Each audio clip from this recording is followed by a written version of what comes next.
Hello दोस्तों, आज हम लोग बात करने वाले हैं वर्ग यानी कि स्क्वायर के बारे में। कि वर्ग क्या होता है, कैसे निकाला जाता है किसी संख्या का वर्ग। तो हम जान लेते हैं वर्ग होता क्या है। तो जब किसी संख्या को उसी संख्या से गुणा करा दो तो वह प्राप्त गुणन जो होता है वर्ग कहलाता है। जो प्राप्त गुणनफल होता है, जो प्राप्त गुणन होता है, उसे हम लोग वर्ग कहते हैं। वर्ग निकालने की मुख्यतः 3-4 विधियाँ होती हैं। जैसे हम सबसे पहले बात करने वाले होते हैं, एक होती है गुणन विधि। नंबर 2 पर आती है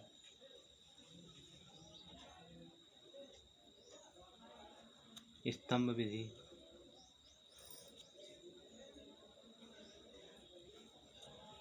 नंबर 3 पे आती है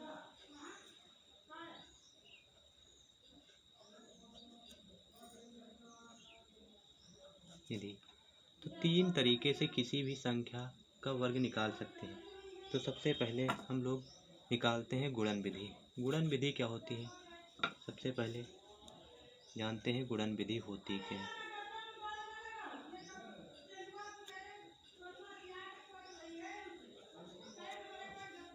गुणन विधि क्या होती है, तो गुणन विधि में क्या होता है, जब दो राशियों को डायरेक्टली गुणा कर दिया जाता है तो गुणन विधि होती है। जैसे कि फॉर एग्जांपल के तौर पर हम देखेंगे, पहले वर्ग 1 का देखेंगे। 1 के स्क्वायर की करने से उससे को वर्ग जरूर होना चाहिए।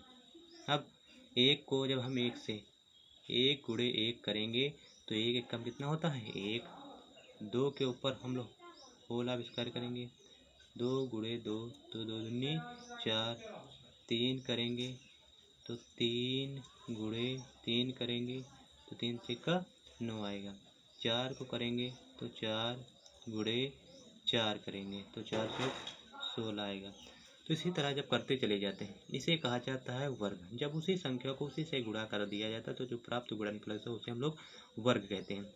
ठीक है, तो ये गुणन विधि जो होती है इसमें केवल गुणा कर दिया जाता है, इसको गुणन विधि कहा जाता है।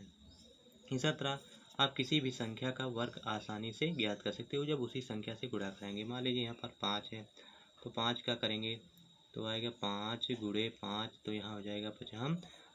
जब 6 का करेंगे तो आएगा 6 गुणे 6 तो आ जाएगा 6 36 हो जाता है। यहाँ पर 7 को करेंगे तो 7 गुणे 7 करेंगे, 7 गुणे 7 करेंगे तो ये कितना हो जाएगा 49 हो जाएगा।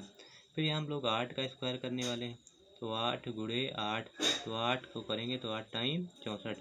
यहाँ पर 9 करेंगे तो 9 गुणे 9 करेंगे तो 9 9 81 हो जाएगा। जैसे हम जब 10 का करेंगे तो 10 गुणे 10 10 में कितना होता है 100 होता है। जब हम लोग 11 का होल ऑफ स्क्वायर करने वाले हैं तो 11 गुणे 11 तो 11 करेंगे हम 121 होता है। उसी प्रकार 12 करें, 12 जब करेंगे तो 12 गुणे 12 तो 12 पर हम 144 होता है। फिर 13 का अगर हम स्क्वायर करें तो 169 डायरेक्टली हमने लिख दिया। तो इस तरीके से किसी भी आप संख्या का वर्ग निकाल सकते हैं जब उसी संख्या को उससे गुणा करेंगे। तो ये वर्ग निकालने की पहला तरीका था जो गुणन विधि। जब उसी संख्या को उसी से गुणा करा देंगे तो आपका वर्ग फाइनली निकल आता है। तो आप अब स्तंभ विधि क्या होती है, स्तंभ विधि में क्या होता है, दूसरी होती है स्तंभ विधि। स्तंभ विधि क्या होती है, स्तंभ विधि में केवल आपको एक सूत्र याद करना पड़ता है। वो सूत्र होता क्या, आपने पढ़ा होगा कि a प्लस बी का होल ऑफ स्क्वायर पढ़ा होगा, ये पढ़ा होगा, या फिर a माइनस बी का होल ऑफ स्क्वायर तुमने पढ़ा होगा। तो ये क्या होता है a square plus b square plus का 2ab होता है।